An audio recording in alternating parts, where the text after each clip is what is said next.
My name is Stephen Sindoni. Thank you for tuning in to another edition of Legends of Mount Shasta. In our broadcast today, we will discuss UFOs, fact or fiction. The excerpts are from Emilie A. Frank's book entitled Mount Shasta, California's Mystic Mountain. Mount Shasta, glistening superstar of all mountains, has always been synonymous with mystery. Its snowy peaks and ridges seem to join the very rim of heaven, and it has always been whispered that those who seek shall find not only the mysteries of the ages, but also the future within Shasta's snowy glades. Is it any wonder that these sightings of unidentified objects have been reported on its slopes and within its realm? Consider the village of Happy Camp, for instance, one of the smallest settlements around the base of the mountain. Surrounded by precipitous, heavy-timbered mountains, it lies deep in the rugged Klamath River Canyon. Happy Camp, named by California's early gold miners. Today, descendants of those miners and the Karuk Indians continue to live there. The area is extremely remote. Oddly enough, spaceships have been sighted there, and residents claim they have been abducted. When sightings actually occur in the small hamlets surrounding Mount Shasta, often they are not reported.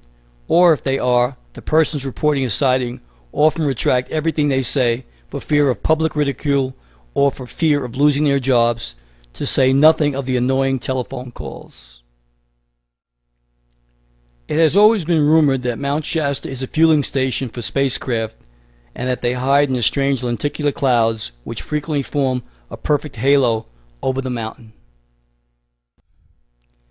It has been Dr. Doriel's theory that the Atlanteans, after engaging in a victorious war with the Lemurians, imprisoned the hapless Lemurians beneath the Caroline Islands in the Pacific and sealed the entrance, establishing an elaborate guard system which prohibits the Lemurians to ever escape their bondage. And according to Doriel, the Atlanteans who still live in a secret city miles beneath the mountain still commute by spaceship every 3 months to that area in the South Pacific.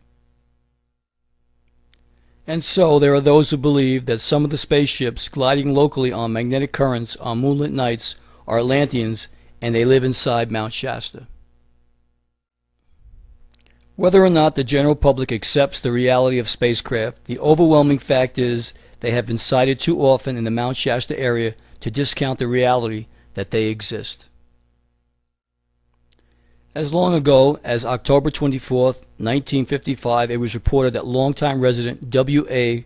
Barr, his wife, and their housekeeper observed a brilliant light on the mountain about 8 o'clock in the evening. They said the light seemed to revolve in small circles. Barr was quoted as saying, "It had every color and glittered like a diamond." It was about that same time the late J.O. McKinney, also known as Mac, around the Mount Shasta area and one-time feature writer for numerous newspapers and magazines, told Emilie Frank in an interview that he had seen something exciting and strange while working as a night watchman at the McCloud River Lumber Company. Making his rounds one night, he had gone up to the watchtower overlooking the McCloud lumber yards. All 4 walls of the tower were glass. McKinney said 8 or 10 lights came swooping toward the tower in formation very rapidly with no sound at all. They were white and brilliant and looked as though they were flying 300 to 400 feet above the ground. When his view was cut off by the roof, McKinney rushed over to the other side of the tower, but they never reappeared. A woman who lives in the suburbs of the city of Mount Shasta, a friend of Emilie A. Frank's, who wishes to remain anonymous, noticed a strange plum-shaped cloud one day about 14 years ago. Directly under the cloud was a dish-shaped spaceship, which she said had beautiful, iridescent colored lights and seemed to be hovering about 400 feet above the valley floor. She got into her car and drove closer, finally stopping in at the Pine Grove grocery nearby to tell Curly Herbert, who was the proprietor then. After taking a look, Herbert thought at first it was a plane, but decided a plane could not hover in one spot so long as this object was doing. Then it vanished.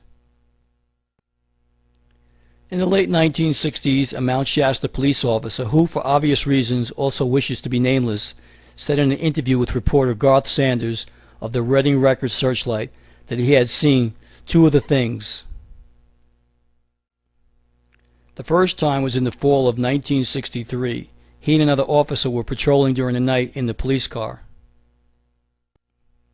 They noticed lights against the dark bulk of 9,700 feet Mount Eddy in the west. At first they thought the lights came from a jeep or one of the many logging roads there, but when they put their field glasses on the object, they saw a disc or covered saucer, and it had a row of lights along its side. As usual, it was one of the area's beautiful moon-splashed nights. The officer estimated the length of the disc at 30 to 50 feet and said its ring of lights shifted from brilliant green to red to silver. Then, in a burst of speed, it whisked away over Mount Eddy, which is situated across a valley from Mount Shasta. The men notified the United States Air Force and was subsequently mailed stacks of detailed questionnaires. When they finally filled them out, the Air Force decided that the two police officers had been mistaken about what they had seen. A few years later, the same officer was alone in the patrol car just north of the city of Mount Shasta. Again, there was moonlight. He knew there was something hovering overhead and very close. He leaned forward and looked upward through the patrol car's sloping windshield. He said the spaceship was about 40 feet in diameter, saucer-shaped, and was equipped with a pair of curved skids or pipes on its underside. The craft gave off a brilliant blue light.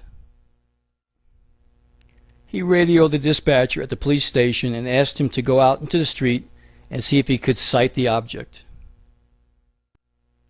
The dispatcher did so and immediately returned to the office to report that he had indeed seen a big blue light. He returned outside to witness the craft hovering for a while, then abruptly it zipped to the area above the St. Germain Foundation Amphitheater on Upper McLeod Avenue in the city of Mount Shasta. Again it hovered, drifting slightly.